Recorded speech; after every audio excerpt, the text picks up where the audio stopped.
जी hello दोस्तों, मैं हूं कमर चीमा। उम्मीद है आप लोग ठीक होंगे। दोस्तों, टेलीग्राफ अखबार, आई थिंक ये बरतानवी अखबार है। और इन्होंने एक बड़ी इंपॉर्टेंट न्यूज़ दी है कि इंडिया ने वॉरशिप्स भेजे हैं टुवर्ड्स पाकिस्तान। मैं इसको लिंक करूंगा कल रात के जो साइ ऑप्स हुए, जो साइकोलॉजिकल ऑपरेशन था, जो मीडिया वॉरफेयर थी। उसमें कहा गया था कि पाकिस्तान की पोर्ट पे हमला कर दिया गया है, कराची पे हमला कर दिया गया है, ये कहा गया था।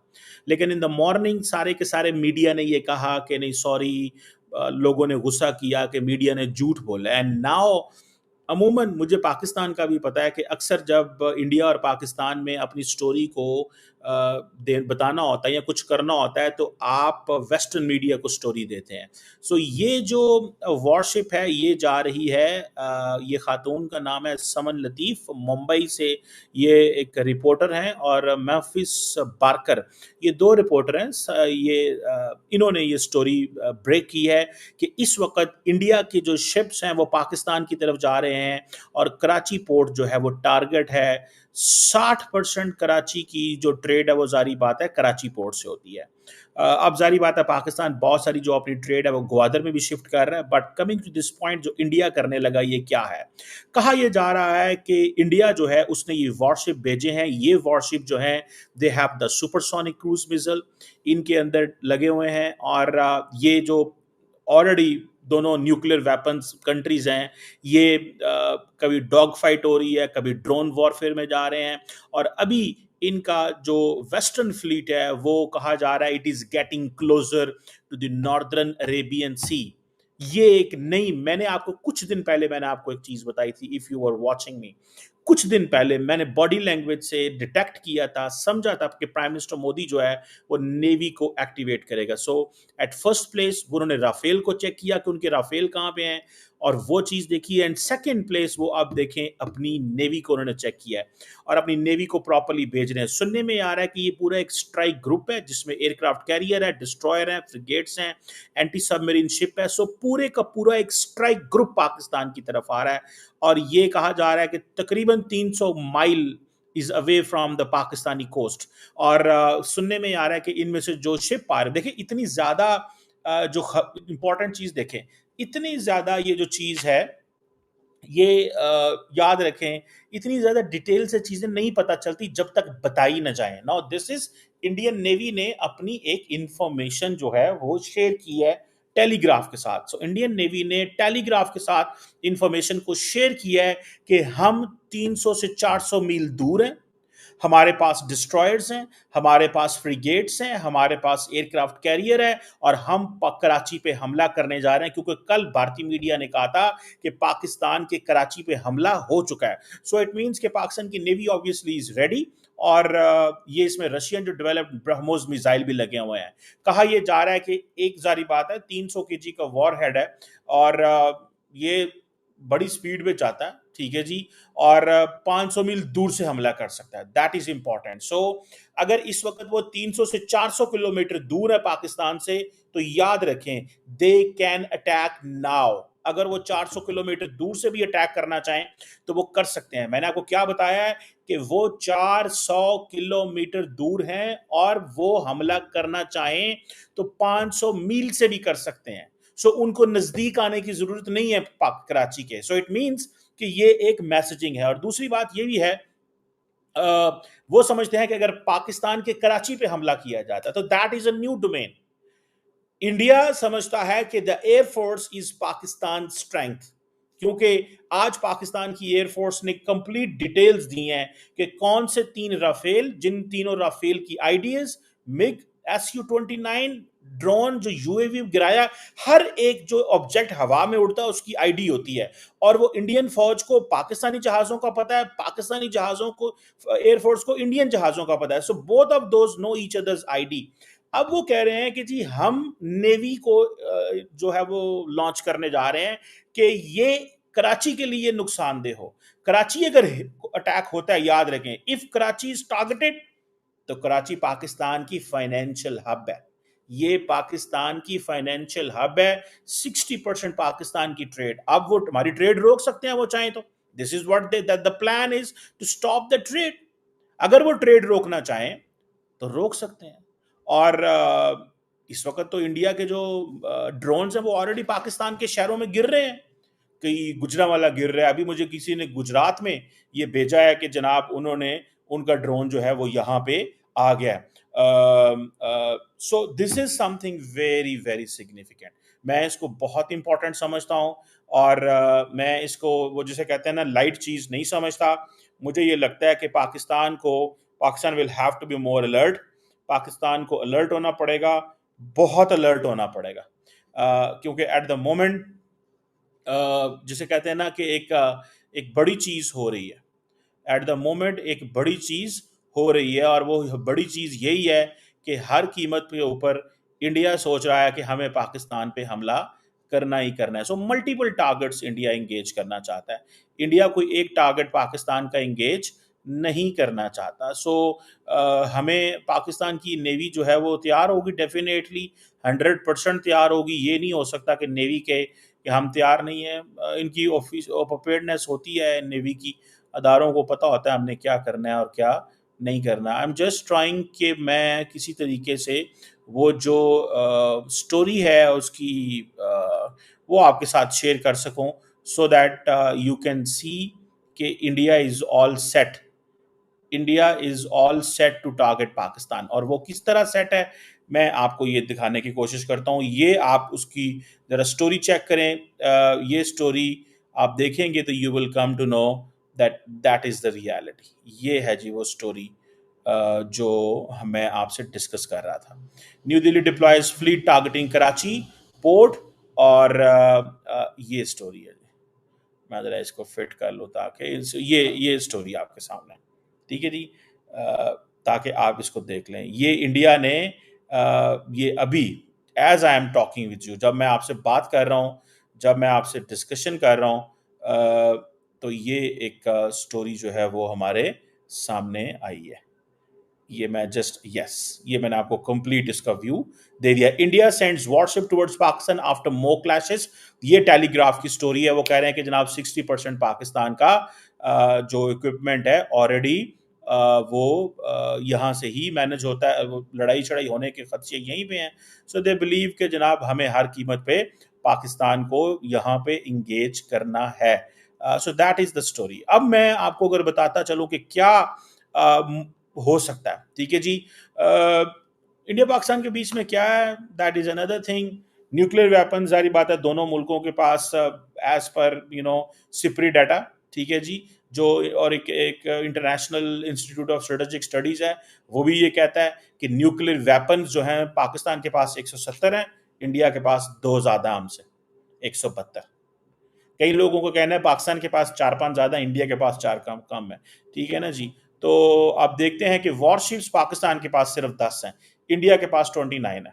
फाइटर जेट्स वो जारी बात है, ये मैंने आपके साथ पहले एक डिस्कशन की हुई है। बहरहाल द प्रॉब्लम इज कि अब शायद इंडिया एक नई चीज करने जा रहा है। और वो क्या करने जा रहा है कि पाकिस्तान को मल्टीपल फ्रंट्स पे इंगेज किया जाए। बहुत सारे लोगों का कहना है कि still the war has not started, so there is nothing to worry at the moment. कुछ ऐसा होने की करने की टेंशन लेने की जरूरत नहीं है, क्योंकि अभी जंग शुरू नहीं हुई।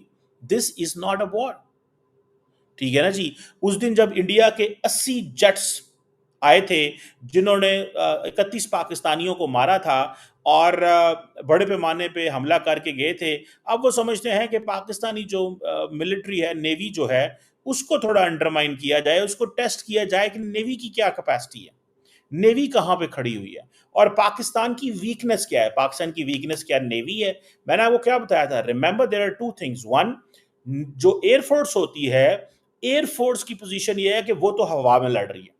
सो इट्स ऑल साइंटिफिक चीजें आपके पास आती हैं, पता चलता है क्या होना है क्या नहीं होना। देन दूसरी चीज आपके पास ये भी है कि जो मुझे नजर आता है, व्हाट आई अंडरस्टैंड, दूसरी चीज ये भी है कि पाकिस्तान जो है वो किसी ना किसी तरह अपनी वो जिसे कहते हैं ना पोजीशन को मेंटेन रखना चाहता है। वो नहीं चाहता कि हालात खराब हों जिस तरह हालात हैं। अब इंडिया के पास इस वो जिसे कहते हैं ना एस्केलेशन लैडर, वो अपने पास रखना चाहते हैं। इंडिया एस्केलेशन लैडर अपने पास रखना चाहता है। मैं आपको अगर बता सकूं कि जो एस्केलेशन लैडर है उसमें हम इस वक्त लिमिटेड उसके 6-7 एंगल्स होते हैं एस्केलेशन लैडर के।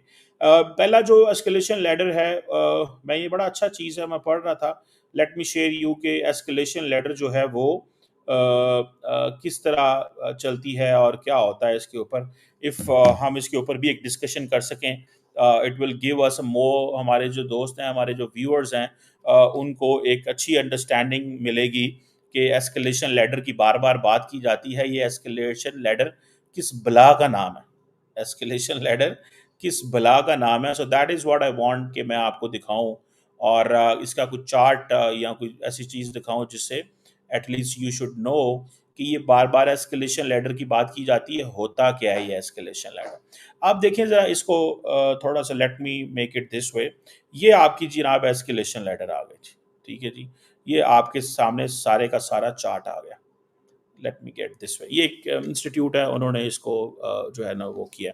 सो इसमें आप देखें कि सबसे पहली बात ये है कि ये कहते हैं कि जी 7 जो हैं वो फ्रेमवर्क्स हैं। पहला फ्रेमवर्क ये है कि peace with underlying tension, political rhetoric, cross border हमारी चलती रहती हैं, इंडिया पाकिस्तान, तू कौन मैं कौन, फाड़ लो हम करते रहते हैं। वो keep doing this, we know how to, वो लड़ाई चढ़ाई हम चलती रहती है हमारी, वो आपको पता है इस चीज़ का, वो कोई बहुत बड़ी बात नहीं है नॉर्मली जब हम ये करते हैं। अच्छा, पहली बात पीस विद अंडरलाइंग, ये देखें हम इस वक्त कहाँ हैं एस्केलेशन लैडर के ऊपर। दूसरा में ये है कि सब कन्वेंशनल टेंशंस मींस के बॉर्डर पे छोटे मोटे ठुस ठस होती रहती है, और मिलिट्री सर्वेलेंस एक दूसरे की दोनों मुल्क करते रहते हैं, और इंटेलिजेंस गैदरिंग करते रहते हैं, जो that could be in the shape of drones and anything. So हम इस वक्त एस्केलेशन लैडर में नंबर 1 पे नहीं है।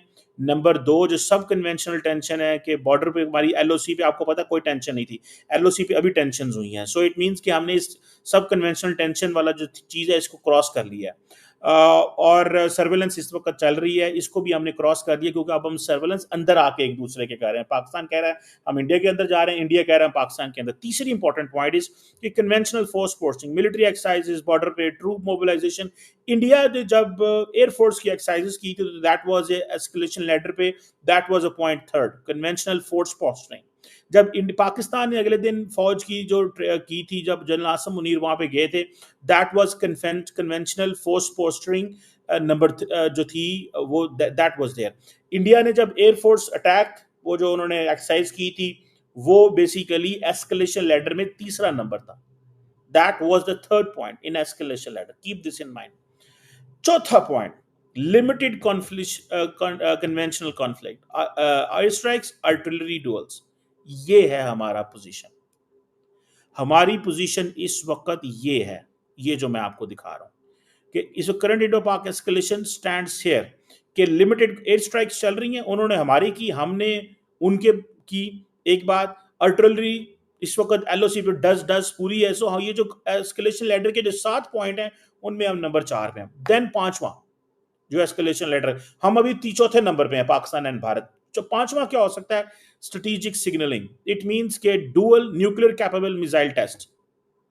ये अगला चटा। अच्छा, इसमें से अगर हम देखें तो हमने कुछ ऐसे स्ट्रेटेजिक सिग्नलिंग की है, लेकिन वो हमने की थी जब हम कन्वेंशनल फोर्स पोस्चर थे, नंबर 3 पे जब थे। इस पे अगर आप देखें नंबर जो 3 है कन्वेंशन, उस वक्त हमने ये स्ट्रेटेजिक सिग्नलिंग की थी, जब पाकिस्तान ने टेस्ट किया था और इंडिया की एयरफोर्स ने भी टेस्ट किया था। आपको याद है?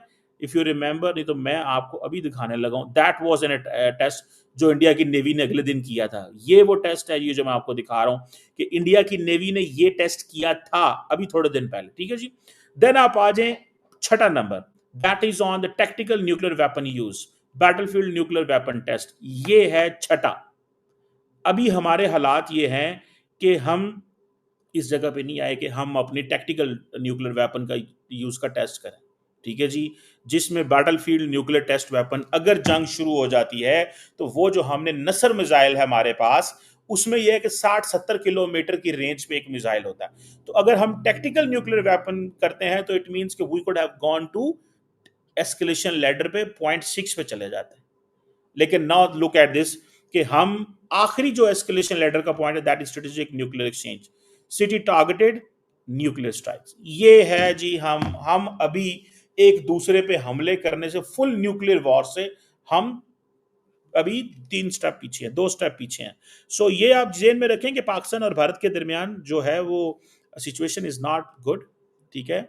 और ये जो मैं आपको बता दिखा रहा हूँ कि ये इंडिया ने जो उस दिन टेस्ट किए थे, इंडियन फौज ने जो टेस्ट किए थे, दीज वर द टेस्ट, ये जो मैं आपको दिखा रहा हूँ, ये जो अगले दिन इंडिया की नेवी करके गई थी। उसके बाद आपको याद होगा INS विक्रम भी मूव किया था इंडिया का, वो गया फिर वो वापस आ गया। सो इसको थोड़ा सा समझने की जरूरत है कि दैट इज देयर। वो समझते हैं कि पाकिस्तान की नेवी को टेस्ट किया जाए। मैंने आपको एक बात थोड़े दिन पहले बताई थी कि इंडिया पाकिस्तान जो है वो इस तरह की कोई गेम होगी जरूर, और वो देख लें आप वो देख लें कि नेवी को इंडिया ने इंस्टॉल कर दिया। इंडिया पाकिस्तान की नेवी को स्टडी करना चाहता है। क्या होता है, कैसे होता है, that is something important. Let's see कैसे चीज़ें अनफोल्ड होती हैं, but remember it's danger time eight the moment.